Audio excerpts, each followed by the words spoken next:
Баршаңызға сәлем. Әрбір үйде кристің шайы болады ғой, сол уақытқа мен қаттама жасайыншы деп қаттама жасадым. Құрамын түсіруді ұмытып кетіппін. Міне бұл дайын болған суала.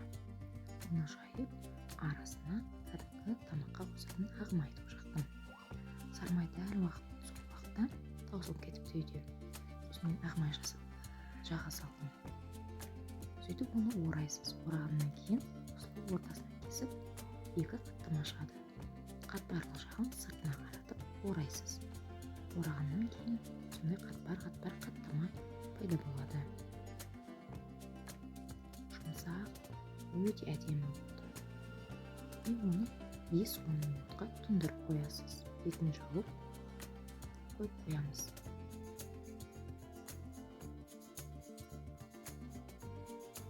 Бір қолымен камераны, бір қолымен көрсетіп тұрған жайым ғой.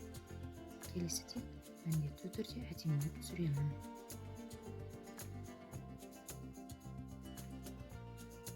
Жалпы жасап көрулеріңізге болады.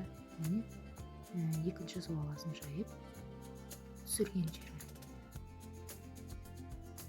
Мынау нан тақтай. Қамыр жаятын нан тақтай. Оның астында сыпыра бар. Кәдімгі нан тақтайға жайып отырмын оқтаумен. Міне қатпарлығы көрініп, сондай әдемі көрініп тұр. Қатпарын сыртына қаратып орайсыздар. Сонда ол қатпар болып шығады. Достар, каналыма тіркелуді ұмытпаңыздар. Менің каналымда өте әсерлі, мотивацияға толы керемет дана сөздер бар. Осы қаптаманы жасап, ыстық шаймен менің мотивацияға толы сөздерімді тыңдаңыздар. Жақсы пікірмен бөлісуді де ұмытпаңыздар. Жақсы сөз жарымарсыз қашанда.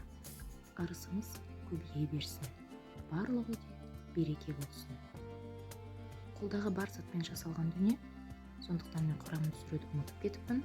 Келесіде міндетті түрде жасап көрсетемін. Міне осылай жұмсақ болып шығады. Мынандай бір суаладан 2 қаттама шықты.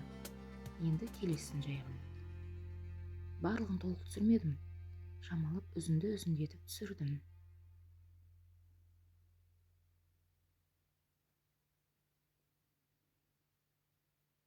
Міне дайын. Өте дәмді болды. Ыстықтай піскен кезде бетіне шекер сепсеңіздер өте әдемі көрінеді. Дәмі енді әдемі, керемет болды. Достар, каналыма тіркелуді ұмытпаңыздар.